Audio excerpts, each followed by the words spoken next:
தயவுசெய்து இந்த வீடியோவை யாருமே ஸ்கிப் பண்ணிடாதீங்க. என்னாச்சுன்னு பார்த்தீங்கன்னா, நம்ம தூத்துக்குடியை சேர்ந்த காளிமுத்துக்குமாருங்கிற நம்ம ஃப்ரெண்டு தருமபுரி மாவட்டத்தில் உள்ள அரசு சட்ட கல்லூரியில் தான் படிச்சுட்டு வராரு. ரீசெண்டாக ஆக்சிடெண்ட்டில் மாட்டிக்கிட்டார்.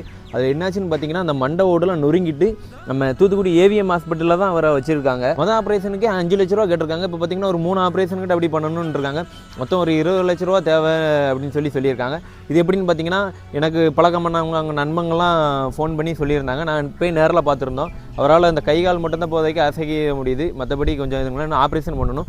இது சோஷியல் மீடியாவில் மட்டும்தான் முடியும் அப்படின்னு சொல்லி நம்பி வந்திருக்கோம். நானும் என்னால் முடிஞ்ச ஹெல்ப் பண்ணுவேன், நீங்களும் உங்களால் முடிஞ்ச அளவுக்கு ஹெல்ப் பண்ணுங்கள். கண்டிப்பாக அவர் நல்லபடியாக வரணும். இதோட ஜிபே நம்பரை வந்து நம்ம கமெண்ட் பாக்ஸில் கொடுத்துருக்கேன். இது வரைக்கும் நான் இந்த மாதிரி வீடியோவே போட்டது கிடையாது, முறையாக வீடியோ போட்டிருக்கேன். அவரை பார்க்கவே அப்படி இருந்துச்சு. ஏன்னா உங்களால் முடிஞ்ச அளவுக்கு ஒரு 10 ரூபாவோ 20 ரூபா எதுனாலும் சரிங்க, நான் அந்த நம்பரை கொடுக்குறேன், அதில் ஜிபே பண்ணிடுங்க. அவர் உங்களால் கண்டிப்பாக அவர் நல்லபடியாக நலமடைஞ்சு வரணும்.